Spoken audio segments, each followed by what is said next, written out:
Hey gang, welcome back to Dragon Ball Daily Draw and Review, the show where I, a lifelong Dragon Ball fan, attempt to read, watch, and review every chapter, episode, and movie in the Dragon Ball franchise in the order it was originally released in Japan.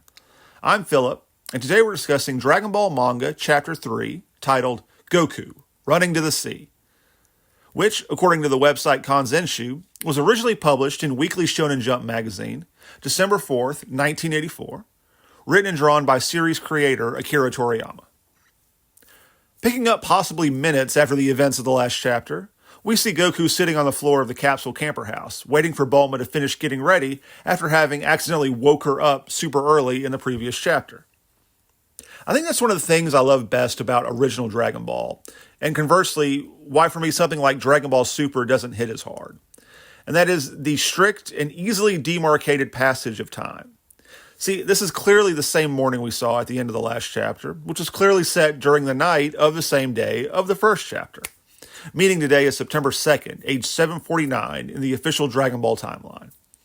The fact that this timeline can exist at all is a testament to the fact that Toriyama is paying attention. Or at least, he's paying attention to something. Akira Toriyama gets a bad rap, sometimes, for forgetting the things that appeared in the manga he wrote and drew. Sometimes even forgetting whole characters existed for years at a time. I think that's because Toriyama is not a trained writer. He started writing and drawing manga to win a contest for the prize money. He just happened to catch the eye of an editor who saw his natural talent, and the rest is history. But he never went to school for writing.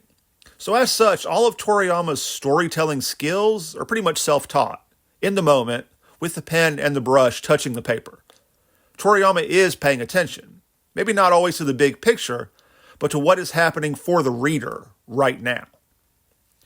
There's a certain right-brainedness in the way that Toriyama tells a story.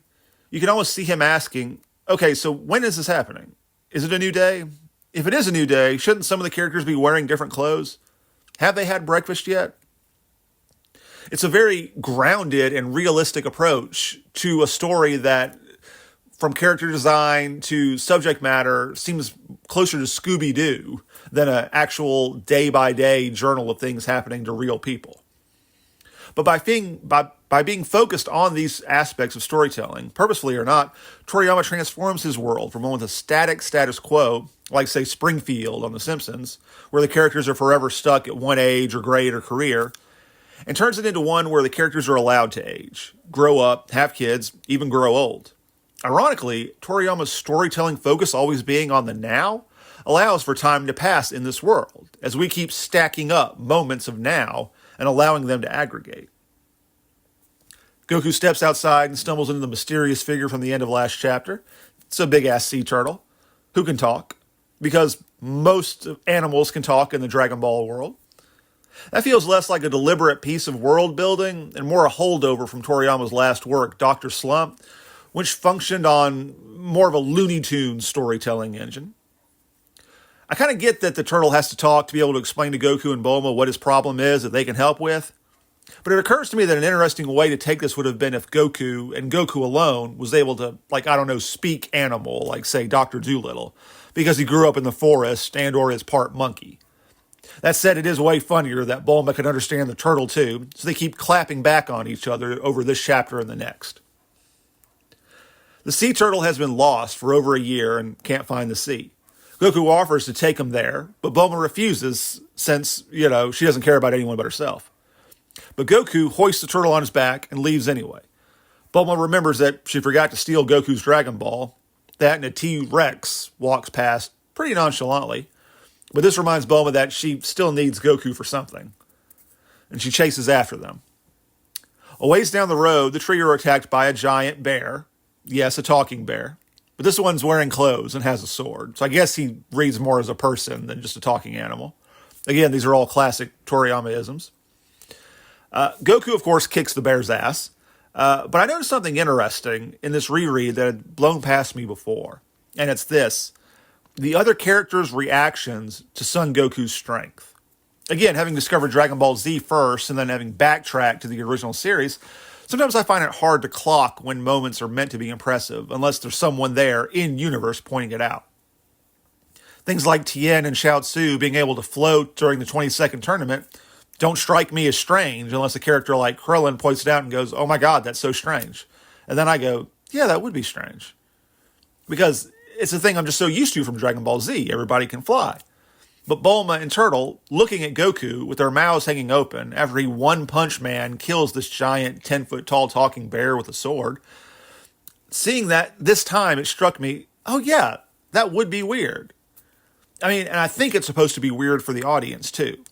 It really makes me happy to do these deep dives and pick up on things that I took for granted in previous rereads of the series. The trio keep on going and eventually find their way to the beach. The turtle leaves and asks our heroes to stick around for a while because he wants to reward them. After playing in the sand for a quick bit, they notice the turtle coming back, this time with an old man hanging out on his back, looking like a classic wizard or kung fu master, but wearing modern sunglasses and a Hawaiian shirt.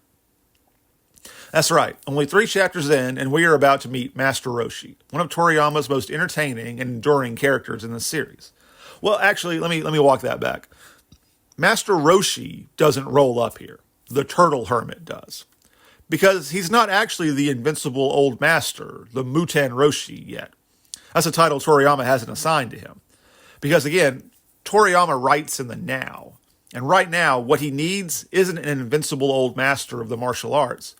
He just needs an old turtle guy to show up and stir the pot next chapter. But more on that next time. Thanks so much for listening along, gang. If you enjoyed the show, be sure to like and subscribe to keep up. The plan is to post a new video every weekday. It's going to take us around 65 chapters or so before the anime would debut in Japan. After that, we'll be alternating between them, exploring how each one influences the other. Eventually tossing the movies in there, corresponding to when those released in relation to the other two. So stick around. It's going to get interesting and complicated. And if you really, really like the show, you can buy me a coffee, which I keep calling Senzu Beans. A big debt of thanks goes to the aforementioned Kanzanshu fan website, where the publication date came from, and also to fellow YouTuber Mr. Fusion and their Dragon Ball dissection videos. I'm hoping I didn't steal any of their jokes last episode, or this episode, or next episode. And also the Star Wars Minute podcast, whose daily format I'm shamelessly borrowing for this series. Thanks again for watching, guys. Be sure to come back here tomorrow for Manga Chapter 4 on Dragon Ball Daily Draw and Review.